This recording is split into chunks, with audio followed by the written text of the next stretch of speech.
यहाँ पर मैंने कोशिश की है कि मैं टाइमलाइन डिस्कस कर पाऊँ। एक्चुअली मुझे ऐसा लगा कि एंशिएंट हिस्ट्री स्टार्ट करने से पहले ये अच्छा डाउट है जो मुझे क्लियर करना चाहिए।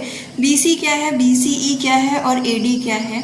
तो इसमें सबसे पहले मैं एक बात बताती हूँ आपको। पूरी दुनिया पे इंग्लैंड ने राज किया, लगभग पूरी दुनिया पे, कम्प्लीटली ऐसे नहीं कह सकते बट लगभग किया है। तो इसीलिए ना जो भी मानक चीज़ें हैं वो ज़्यादातर उन्हीं के यहाँ से हैं, ठीक है। तो उन्होंने अपने अकॉर्डिंग ही सारी चीज़ें बनाई, जैसे कि हम जो ग्रेगोरियन कैलेंडर यूज़ करते हैं ये भी ब्रिटेन ने दिया था।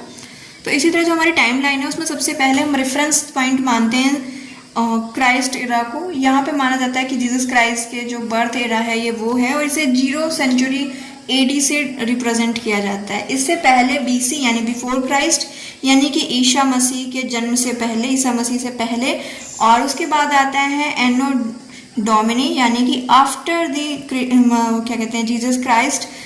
और इसका जो एनो डोमिनी है इसका अर्थ होता है क्या कहते हैं प्रभु के काल में, ऐसा मान सकते हैं, या फिर ईश्वर के काल में। तो जो बीसी होता है ना वो थोड़ा सा उल्टा चलता है। अब क्या होता है, जैसे कि एक एग्जांपल देती हूँ। मान लीजिए आज 2025 चल रहा है तो 2035 इसके बाद आएगा।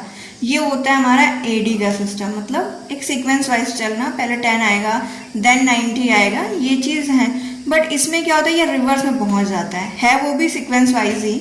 बट उसमें क्या है, पहले 90 आएगा, फिर 90 के बाद फिर आपका 89 आएगा, 91 नहीं आएगा। मतलब जैसे हम बच्चों को रिवर्स काउंटिंग कराते हैं, कुछ ऐसा चलता है।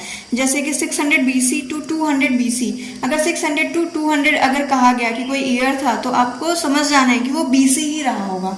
पहले 600 आएगा, फिर 600 से कम होके क्या कहते हैं 600 के बाद फिर 601 नहीं आएगा, फिर 600 से कम होकर आएगा 599 ईसा पूर्व, ऐसे करके, ठीक है। ऐसे ऐसे करके वो 200 BC तक पहुंचा होगा। लेकिन अगर वही कहा गया कि 200 टू 600, तो आपको समझ जाना है कि ये जो टाइम पीरियड है ये एडी में बताया गया है, ठीक है। तो ये होता है आपका बीसी और एडी। और एक चीज़ होती है, एक पॉइंट होता है आपका बीसीई। तो वो बीसी और BCE both are the similar.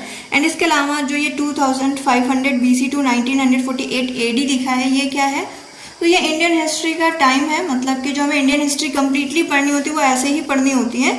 आपकी जो एंशिएंट है, मतलब क्या कहते हैं एंशिएंट को हिंदी में बोलेंगे, एंशिएंट हिस्ट्री जो होती है आपकी, मतलब प्रारंभिक इतिहास जो है आपका, जहाँ पे सिंधु घाटी सभ्यता वगैरह है, वो 2500 BC से शुरू होता है। बिफोर क्राइस्ट है, आपको ध्यान रखना है, ये पहले आया। यहाँ पे आपको यही देखने की ज़रूरत है 2500 BC से। फिर आपका इधर जो 1948 AD महात्मा गांधी की डेथ के साथ हमारा जो इतिहास है वो ख़त्म होता है। और उसके बाद फिर सब कुछ प्रेजेंट में है, या इसमें कुछ भी पास्ट नहीं है हमारे पास, तो वो हिस्ट्री में काम नहीं होता है। यही सब हम यहाँ पे पढ़ने वाले। स्टार्ट में एंशिएंट से करूँगी। सो बाय एंड टेक केयर। कल मिलते हैं आपसे अपने नेक्स्ट वीडियो के साथ। एंशिएंट में मैं कौन कौन से पॉइंट डिस्कस करने वाली हूँ ये सब भी आपको पता चलेगा। और मेरी कोशिश रहेगी कि टू द पॉइंट बात की जाए, मतलब पूरा बहुत बड़ा चैप्टर्स कराने से कोई मतलब नहीं। मैं कोशिश करूँगी माइंड मैप से पढ़ाने की, मतलब पार्ट्स में होंगे माइंड मैप, लेकिन आपको आसानी से समझ में आ जाए, ऐसा कुछ रहेगा। Okay then bye.